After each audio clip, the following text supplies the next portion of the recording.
To celebrate us passing 1500 subscribers, I'm revisiting my most popular recipe. This also happens to be my favorite cake. The timing is perfect, let's make a show-stopping carrot cake. Hi everybody and welcome to my kitchen. I love me some carrot cake, so let's get started straight away. I've got some walnuts over here, but I also have got some pecans that I want to put into my cake, so I'm going to crush them a little bit and toss them in some flour. Don't be too meticulous about this. I like to have the different sizes of walnuts throughout. You get a beautiful crunch in your cake.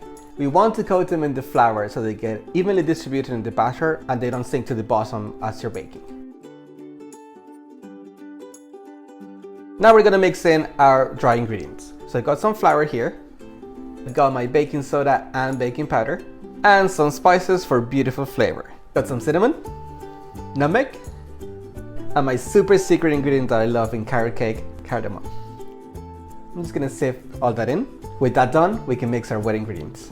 I've got some neutral flavor oil here, and I've got some castor sugar and light brown sugar. And I'm gonna whisk that all together. Now I'm gonna go in with my eggs, but I'm gonna add them one at a time and whisk after each addition. There's a lot of oil in carrot cake, that's why it's so nice and moist, but to cook back a little bit on it, I like to put in some crushed pineapple here and mix it through. It brings a delicious flavor also. Now we're ready to mix the wet and the dry ingredients together. Just gonna make a well in the center of my dry ingredients and add in my wet ingredients to it. I'm gonna do half first and mix it, just so it's easier to get a homogeneous mixture. Now the most important ingredients, the carrots. Mix it all really well. I don't know what it is about Easter that always reminds me of carrot cake. Maybe because of the Easter bunny or something like that, but trust me, you don't have to wait until Easter to have this. It's delicious all year round. We've got a nice even mixture now. Finally, I'm gonna fold in my nuts. Now we have to transfer the batter into our prep tins.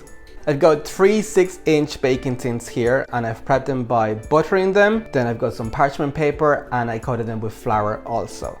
I also have my cake strips on, so we just go in with the batter. I'm not gonna measure, I wanna get just over half of the tin full. So now these go into the oven at 160 degrees for 25 minutes to half an hour, but I will watch them in case they bake up too quickly. We'll see you when we're done. After 30 minutes, my cakes have come out of the oven and you can see that they've started to pull away from the sides. That's a good indication that they're ready to come out. I've let them cool for about 10 minutes and now I'm gonna flip them out.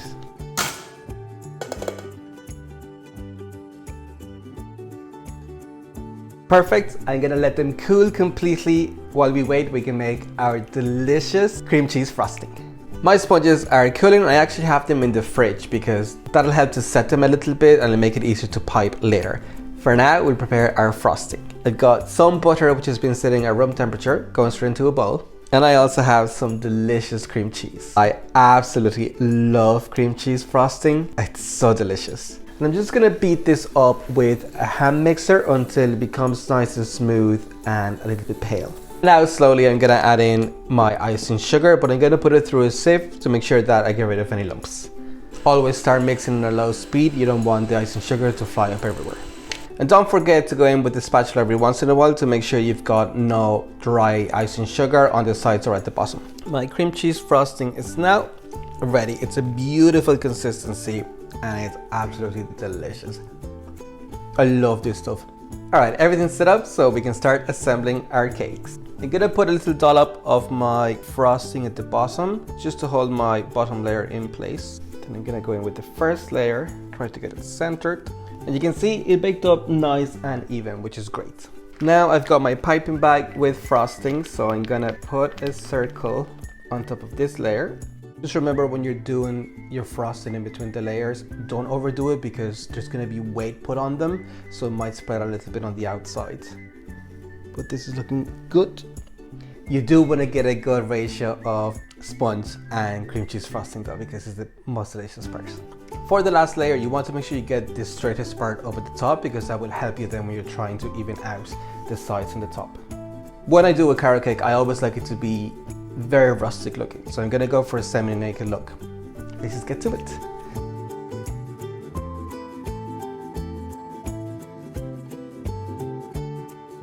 Okay, that looks like we're almost there.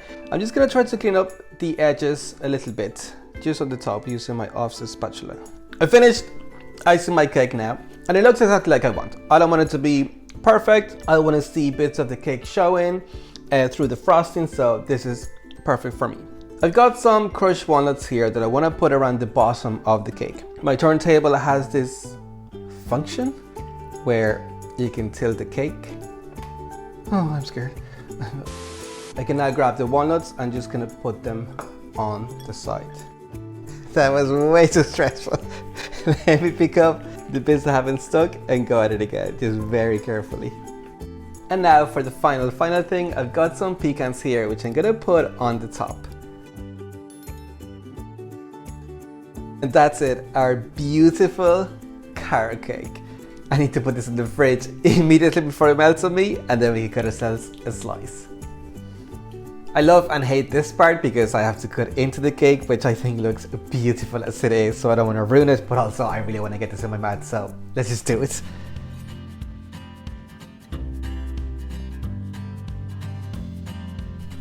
Alright, let me give this a taste. I cannot wait.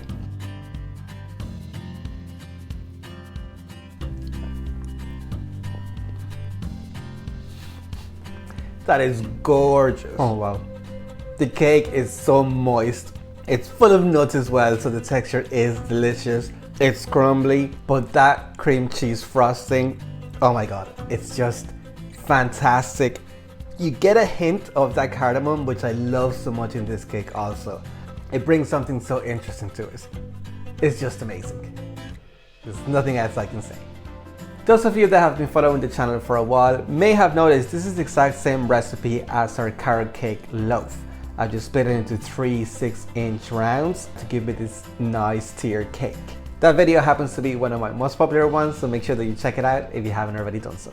If you want to try out the recipe, the ingredients will be listed in the description below, and while you're down there, share, like and subscribe. Post your results on Instagram and tag me so I can see how you get on. With that, I'll leave it for this video and enjoy.